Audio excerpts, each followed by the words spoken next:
ഈ കടുത്ത വേനലിൽ മുറ്റത്ത് വരുന്ന കിളികൾക്ക് കുറച്ച് ഫുഡ് സെറ്റ് ചെയ്തിട്ടുണ്ട്. തിനിയൊക്കെയാണ് ഇവിടെ സെറ്റ് ചെയ്തേക്കുന്നത്. പിന്നെ ആ കാണുന്നത് ടെക്കോമാന്ത ഹില്ലിയാണ്. ഇപ്പോഴും അതിൽ പൂവുണ്ട്.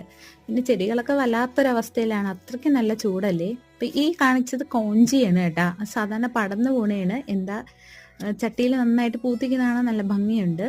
പിന്നെ നമ്മൾ കഴിഞ്ഞ മാസം പ്രൂൺ ചെയ്ത അടീനിയൊക്കെ നന്നായിട്ട് വന്നിട്ടുണ്ട്. കാറ്റ് കുറവായതിനാൽ ഇലയൊക്കെ കുറവാണ്. പക്ഷേ ഇഷ്ടം പോലെ നമ്മളെ മുട്ട് കൊഴിഞ്ഞു വീഴുന്നുണ്ട്. ഇതെന്തിൻ്റെയാണെന്ന് മനസ്സിലായോ? കാറ്റ്സ് ക്ലോ നിറച്ച് പൂത്തേക്കാണ്. നാളെ നല്ല രസമായിട്ട് ഈ ഒരു പാം നിറയെ പൂത്ത് വരും. അപ്പോൾ അതിൻ്റെ മുട്ടുകളാണിത്. നാളെ വിരിയാനുള്ള മുട്ടുകളാണിത്.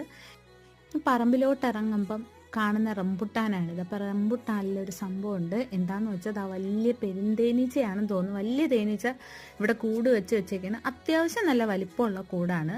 ഇവർക്കിവിടെ 10 മണിയുടെ തേനൊക്കെ കിട്ടുന്നതുകൊണ്ടായിരിക്കും പോകാൻ നിൽക്കുന്നത്. പക്ഷെ കക്ഷികൾ വീട് വെച്ചേക്കുന്ന ആ ഒരു കൊമ്പ് ഉണങ്ങിപ്പോയി.